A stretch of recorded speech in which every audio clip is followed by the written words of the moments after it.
Welcome and thank you for joining us to learn how to help your school add healthful vegan entrees to the lunch program. Schools across the country are successfully serving vegan entrees, and with your help, yours could be next.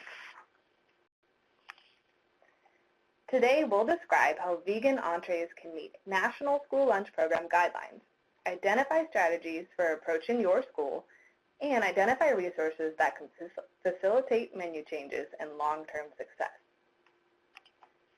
I'm Maggie Neola. I'm a registered dietitian with the Physicians Committee for Responsible Medicine, and we'll hear from Jill Eckhart, Managing Director of Nutrition at the Physicians Committee shortly.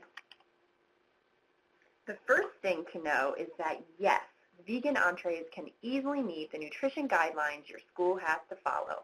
In order for schools to receive federal funding for their lunch program, they have to follow specific nutrition guidelines put in place by the United States Department of Agriculture.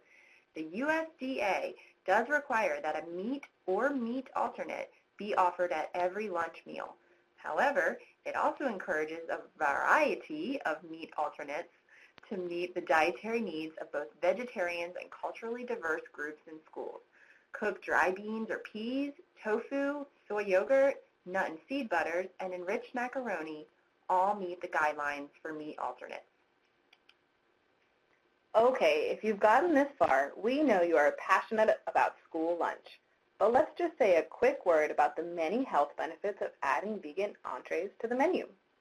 Including more vegan menu options can be an advantage in meeting National School Lunch Program nutrient requirements.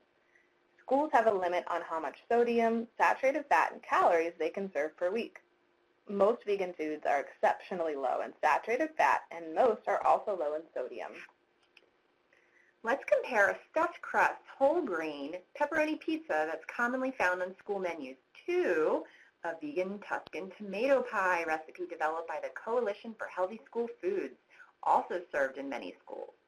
As you can see, the saturated fat and sodium levels are much, much lower.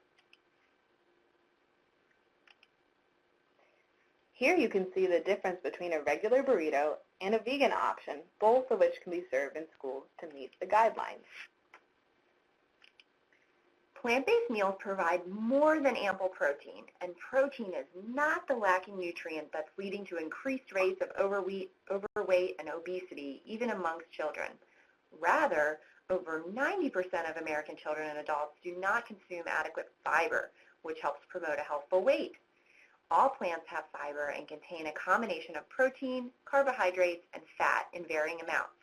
Eating plenty of fruits, veggies, grains, and legumes will lower the growing rates of childhood obesity we see today in this country.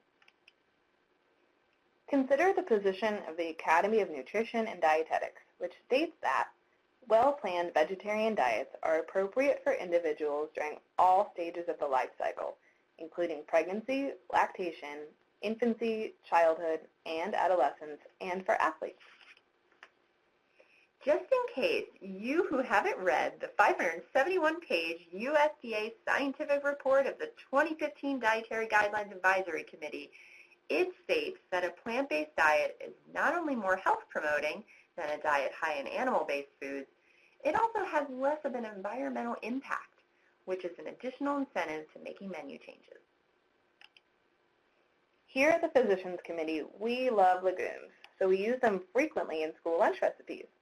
Legumes fit the meat or meat alternate requirement, are quite cheap, low in saturated fat, and high in fiber. Each of these entrees uses beans in a different way.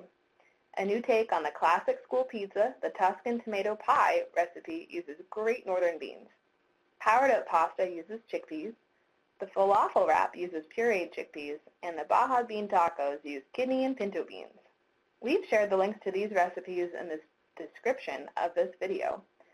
Please note, if your school is unable to cook beans from scratch or use canned varieties, there are many other options that conform to the meat alternate guidelines as well. For example, your school could use a ready-made product. The products available to you will depend on the distributor your school uses and your location, but there are options available throughout the country. So, we know that the foods are available, but who do you talk to at your school to get things moving?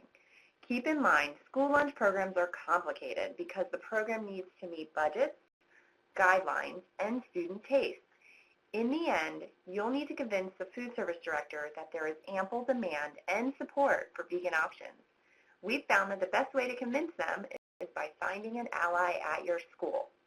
While the principal can't change the menu at school, they can open the door for you. Food service directors take principals' opinions seriously. Principals can help pilot potential menu options, market the new winning options, and offer support for the program. Finding a teacher ally can offer many of the same benefits as the principal, or maybe help you convince the principal that the project needs their support. And of course, we're doing all of this for the students, so having student allies is key. The food service staff wants to have happy customers. To find your ally, talk to everyone, see who agrees with you, and move forward from there.